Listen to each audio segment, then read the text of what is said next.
প্রিয় শ্রোতা দর্শক, মাস্টারি সংবাদের পক্ষ থেকে আমি শান্তা ইসলাম জানাচ্ছি আন্তরিক শুভেচ্ছা।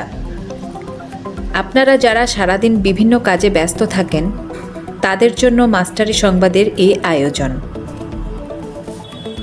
জানাচ্ছি আজ ঘটে যাওয়া সংবাদের ভেতর বাহির। আশা করি আমাদের সঙ্গে যুক্ত আছেন।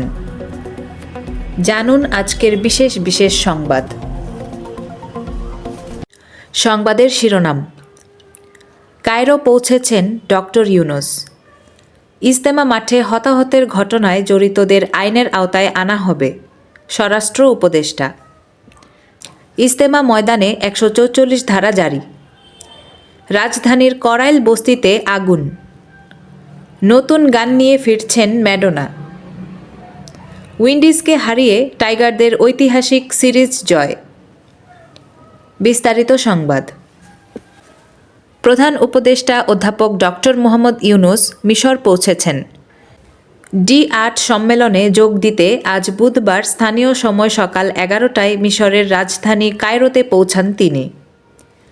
প্রধান উপদেষ্টার প্রেস উইং থেকে জানানো হয়েছে, কায়রো আন্তর্জাতিক বিমানবন্দরে তাকে স্বাগত জানান মিশরের পাবলিক বিজনেস সেক্টর মন্ত্রী মোহাম্মদ শিমি।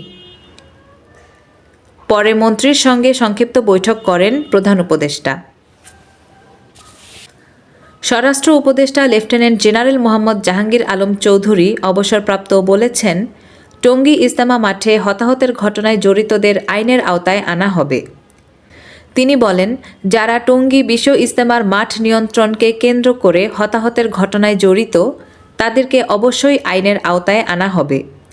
এতে ছাড় দেওয়ার কোনো অবকাশ নেই। খুনিদের কোনো অবস্থায় ছাড় দেওয়ার সুযোগ নেই।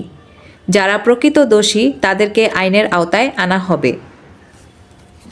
বুধবার দুপুরে সচিবালয়ে স্বরাষ্ট্র মন্ত্রণালয়ের সম্মেলন কক্ষে টঙ্গীতে আসন্ন বিশ্ব ইজতেমা সুষ্ঠুভাবে আয়োজনের লক্ষ্যে তাবলিগ জামাতের 2 গ্রুপের সাথে বিশেষ আলোচনা সভা শেষে সাংবাদিকদের ব্রিফিংকালে একথা বলেন তিনি। গাজীপুরের টঙ্গীর ইজতেমা ময়দানসহ আশেপাশের 3 কিলোমিটার এলাকা জুড়ে ১৪৪ ধারা জারি করা হয়েছে। বুধবার দুপুরে গাজীপুর মেট্রোপলিটন পুলিশের কমিশনার ডাক্তার নাজমুল করিম খান স্বাক্ষরিত এক চিঠিতে এ তথ্য জানানো হয়েছে। চিঠিতে বলা হয়, গাজীপুর মেট্রোপলিটন পুলিশ আইন ২০১৮ এর ৩০ ও ৩১ ধারায় পুলিশ কমিশনারকে প্রদত্ত ক্ষমতা বলে ১৮ ডিসেম্বর ২০২৪ তারিখ দুপুর ২টা থেকে পরবর্তী নির্দেশ না দেওয়া পর্যন্ত বিশ্ব ইজতেমা ময়দানসহ আশেপাশের ৩ কিলোমিটার গাজীপুর মেট্রোপলিটন পুলিশ এলাকায় নিম্নলিখিত আদেশ বলবৎ থাকবে। রাজধানীর করাইল বস্তিতে লাগা আগুন নিয়ন্ত্রণে এসেছে। বুধবার বিকেল ৫টা ১২ দিকে আগুন নিয়ন্ত্রণে আনে ফায়ার সার্ভিস। এ তথ্য নিশ্চিত করেছেন ফায়ার সার্ভিসের media cell inspector Anwarul Islam. তিনি বলেন, বিকেল ৫টা ১২ দিকে আগুন নিয়ন্ত্রণে এসেছে। 3টি ফায়ার সার্ভিস স্টেশনের মোট 7টি ইউনিট আগুন নিয়ন্ত্রণে কাজ করেছে।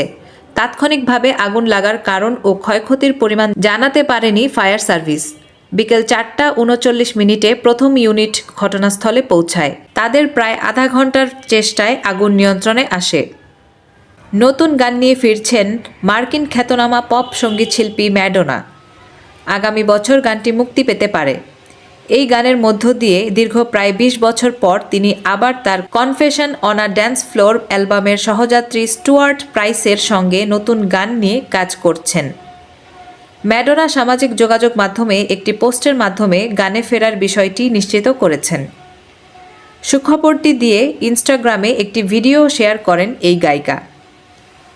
ক্যারিবীয়দের প্রথম টি-20তে হারানোর পর সিরিজের দ্বিতীয় ম্যাচেও জয় ছিনিয়ে এনেছে লিটন দাসের দল, যার ফলে উইন্ডিজে ঐতিহাসিক এক সিরিজ জিতে নিল বাংলাদেশ।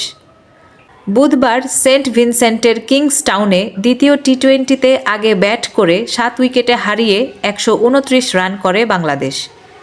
জবাবে 18.3 ওভারে 102 রানের বেশি করতে পারেনি ক্যারিবীয়রা। ফলে 27 রানের জয়ে সিরিজ নিজেদের করে নিয়েছে বাংলাদেশ। এই জয়ের ফলে 3 ম্যাচের সিরিজে 2-0 ব্যবধানে এগিয়ে বাংলাদেশ। সংবাদের সূত্র বাসস, কালের কণ্ঠ, কালবেলা। প্রিয় শ্রোতা দর্শক, মাস্টারি সংবাদের সঙ্গে থাকার জন্য ধন্যবাদ। যারা এখনও চ্যানেলটিকে সাবস্ক্রাইব করেননি তাদেরকে সাবস্ক্রাইব করে সঙ্গে থাকার আমন্ত্রণ।